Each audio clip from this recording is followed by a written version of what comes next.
नमस्कार मित्रांनो, मी आज माझ्या टेरेस गार्डनवरील छोटीशी बाग तुम्हाला या माझ्या व्हिडिओमधून दाखवण्याचा प्रयत्न करतो आहे। त्या अगोदर सर्वांनी माझ्या या गार्डन चॅनलला सबस्क्राईब करा, बेल आयकॉनला दाबा, कमेंट्स करा आणि पुढे या गार्डनची प्रगती कशा पद्धतीने केलेली आहे याविषयी मी तुम्हाला या व्हिडिओतून दाखवण्याचा प्रयत्न करतो आहे। इथे छोटे छोटे प्लांट्स दिसत आहेत, ते मी स्वतः कटिंग केलेला प्लांट्स आहेत आणि कटिंग करून ते लावण्यात आलेले प्लांट्स आज मला ते पाहायला मिळतात। जसा दुरंतो प्लांट आहे त्याचे सुद्धा आपल्याला कटिंग करून लावून अनेक प्रकारचे वेगवेगळे त्यांना टोपियारी किंवा विविध आकार आपण त्यांना देऊ शकतो। हा सुद्धा या व्हिडिओमध्ये माझा एक एम राहिला आहे, तो मी करण्याचा प्रयत्न केला आहे। माझ्याकडे दुरंतोचे कटिंग करून मी छोट्या गमल्यामध्ये लावून ठेवलेले आहेत, तर ते जसे जसे वाढतील तसं मी त्यांचा छोटासा आकार देण्याचा प्रयत्न करेन। माझ्या या गार्डनमध्ये आपल्याला अडेनियमचा प्लांट दिसत आहे। अडेनियमचा प्लांट्स हे मी ऑनलाईन बोलवले होते, मागील 6 महिना अगोदर घेतलेल्या होत्या। ते आता हळूहळू ग्रो होत आहेत। आज मला ते 2-4 झाडांमध्ये फुलंसुद्धा दिसत आहेत आणि मला त्या फुलांकडे पाहून आज माझी मेहनत त्या फुलांमुळे खूप आनंदित झालो आहे आणि मला खरोखरच यांच्याविषयी एक आपण व्हिडिओ तयार करावा अशी माझी इच्छा झाली, म्हणून आज मी खरंच व्हिडिओ तयार करायला बसलो आहे। तर ते त्याचबरोबर हा जो गुलाबाचा झाड आहे, वेल आहे माझ्याकडे, ती वेल गावठी वेल आहे।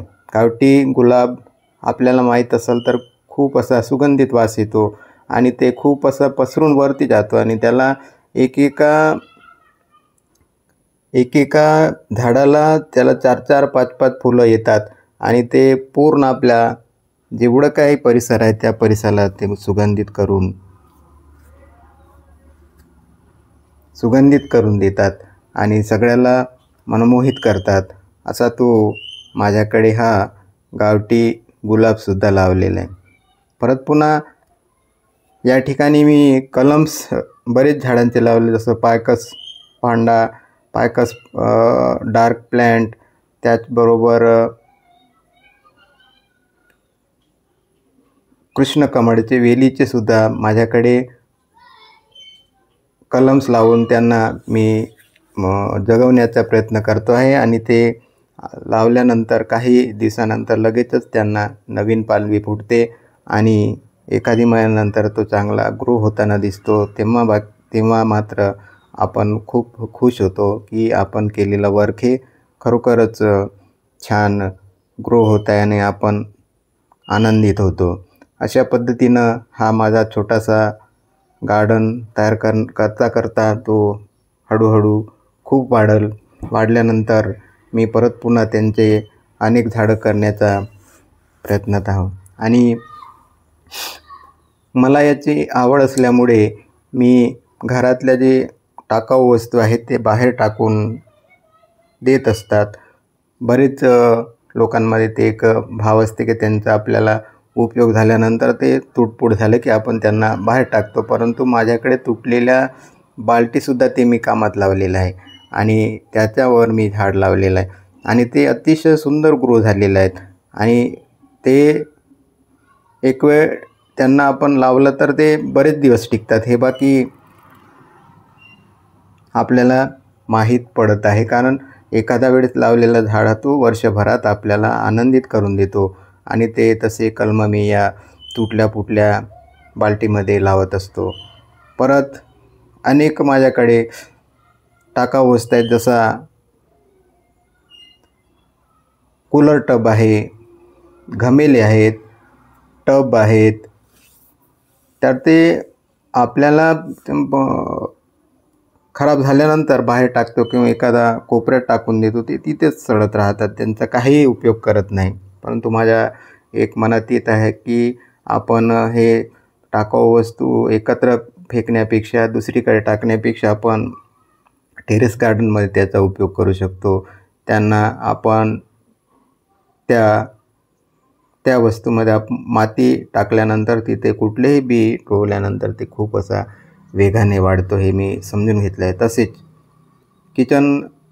किचन वेस्ट जे असते, किचन वेस्ट तर अतिशय उपयोगी पडत असतो. तो किचन वेस्ट आपण दर आठवड्यानंतर त्याला एका टबमध्ये किंवा एका ड्रममध्ये, एखाद्या बाल्टीमध्ये तो आपण एकत्र जमा केल्यानंतर तो तिथे हळूहळू सडायला सुरुवात होतो आणि लगेचच तो आपण एखाद्या टबमध्ये झाडांना लावण्याअगोदर त्याला त्या ठिकाणी टाकून वरून जर माती लावलं तर ते त्या ठिकाणी खूप असा कंपोस्ट खत तयार होऊन जातं. आणि लगेचच परत पुन्हा माती टाकलं की त्या ठिकाणी आपण कुठल्याही प्रकारचं झाड जर तिथे रोवलं तर तो अतिशय वेगाने वर येतं आणि तुम्हाला अतिशय आनंदित करून देते. इतकी व्यवस्था इतकी औषधी त्या किचन वेस्टमध्ये असते, जे आपण बाहेर टाकून देतो.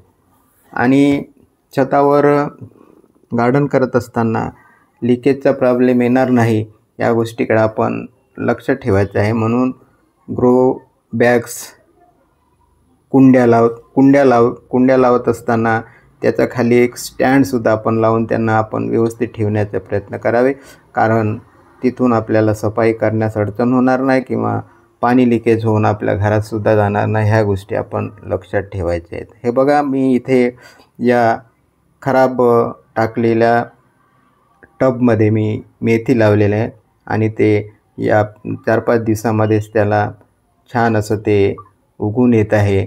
आणि हा जो कूलरचा टब आहे त्याच्यामध्ये मी मिरचीचे झाड, भेंडी लावली आहे आणि इथे या ठिकाणी मी हे आंबाडी एक भाजीसुद्धा लावलेली आहे. आंबाडीची भाजी आंबट असते, तुम्हाला माहीत असेल. आणि तर तो बरेच जण त्यांना आवडीनं खातात, डाळीमध्ये टाकतात किंवा असंच त्याचा आपण तयार करून भाजीमध्ये उपयोग करतात. अतिशय स्वादिष्ट आणि आरोग्यदायी भाजी आहे. तर ते आपल्याला अशा पद्धतीनं लावून आपल्याला मिळू शकतो. त्याचबरोबर परत एक टबमध्ये माझ्याकडे हा वांग्याचे झाड आहे. तर तो वांग्याचा झाड 1 वर्षापासून तिथं लावलेला आहे. तर दरवेळेस तो मला 1 पाव अर्धा किलो असे वांगे त्या ठिकाणाहून मिळतात. त्याला फक्त थोडंसं खत, थोडंसं पाणी, बाकी त्याच्या अळी वगैरे पडलेल्या सगळ्या गोष्टी पाहाव्या लागतात.